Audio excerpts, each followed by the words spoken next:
Hi, Charlie. Happy Indictment Day week. Don't know. No. Don't be declaring holidays until we get something to celebrate. Right. Yes, it's true. Speaking of which, wait, listen to this real quick. Skip to 6. Eric Swalwell. Okay. Yeah. Well, certainly there's the potential that this will not be the only indictment. And that's what worries me, is that Donald Trump is creating a tinderbox-like environment, and he's ready to drop the match with his rhetoric, because you have Georgia in a potential indictment. You have January 6th and also the theft of those top secret documents that are being investigated. And there's a cascade of civil suits that are going down the track and bringing him in for depositions and perhaps a trial. And so his words have impact. And again, it has inspired violence in the past. And I'm just fearful that if we're not prepared and America's leaders don't condemn this, it could be much worse. Mm-hmm. I mean, Charlie, I hear what you're saying. The only source we have, you're a journalist, the only source we have is Donald Trump for the Today arrest. But, we do see barricades going up. And obviously, some people within the New York, the New York City law enforcement are talking to somebody. Yeah. Because the stories are now sourced to law enforcement and people connected with the investigation, et cetera, et cetera. Yeah. Most of whom probably have their own agendas too.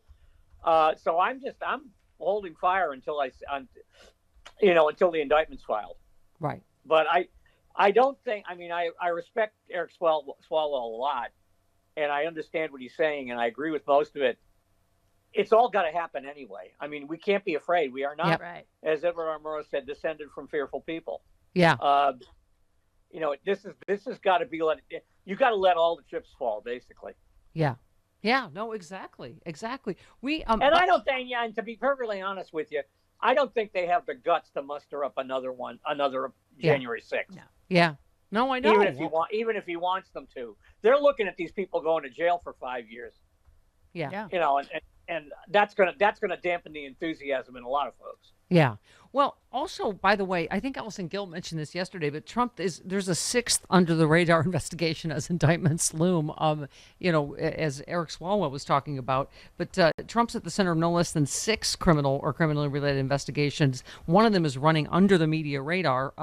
The latest, obviously, the focus is the ones we think are happening first in Manhattan.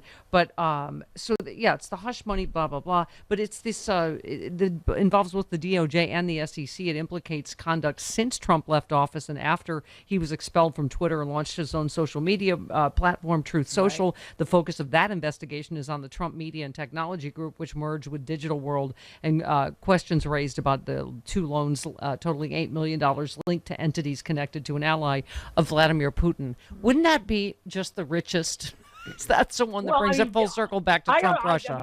I went back last week when I was cheating on you with Bob Seska. How dare you, sir? I heard it. It was delightful. We talked about this. Remember, at the very beginning, everybody thought that what was going to bring him down was laundering money for the Russians. Mm-hmm.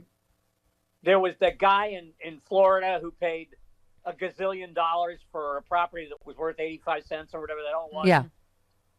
And everybody thought that Eric Trump was saying, "Don't worry, we got all the money we need from Russia," and et cetera, et cetera. Everybody thought that was what was going to come around and get him. Now we're back. Now we're back to money laundering again. And isn't it hilarious that Devin Nunes is the CFO of Truth Social? So he was the head blocker on Trump Russia. Mm-hmm. I mean, hilarious that he could come down. He's got to be involved. He's going to have to auction off a few. He's going to have to auction off a few cows for his legal bills. That giant property of his. By the way, I believe Devin Nunes has milked this for all it's worth. Hey, it's the only thing he's ever milked. Hey, get that Devin. Oh, Travis! Get that with the dunk off my rebound. Get that Devin Nunes cow song ready, just in case. Okay. You missed it. What? I got it. I heard it. Okay. Listen, you wrote about Barry Loudermilk of Georgia, which I assume there are quieter milks there, but this is the Loudermilk of Georgia. He is so he's the one who gave the tour. We saw him on tape giving tours. Yeah, he's on video showing, hey, here's the secret tunnel. Right. You're not supposed to know about. Har har har har. Yeah, he's gonna investigate why they think he gave tours which are on videotape. Yes, I mean this is right. Okay. People that were involved, I guess, are investigating themselves. The subcommittee to investigate the committee that investigated the January 6th insurrection. The subcommittee were led by Representative Barry Loudermilk, a Trump ally who had his own run-in with the J6 committee. He gave tours of the Capitol, as Charlie said, in the days leading up to the riot. Video footage showed him guiding a tour of House office buildings during a time when the complex was closed to visitors because of COVID restrictions. Loudermilk has strenuously denied the group he was leading.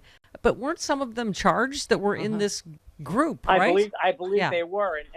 And Congressman Loudermilk is also famous for comparing the first impeachment trial of the former president to Jesus' trial before Pontius Pilate. wow. Wow. Okay. Yeah, you said, oh, good. The tour guide for the Bear Spray Caucus will be leading this particular fishing expedition, which apparently was planned as the follow-up to Tucker Carlson's game-changing use of security footage. That, of course, turned into the Al Capone's vault of political television, and now Republicans are stuck with a subcommittee dedicated to proving that we didn't need to see what we actually saw, led by a dude compared to the first impeachment to the Christ. Okay, what the Christ.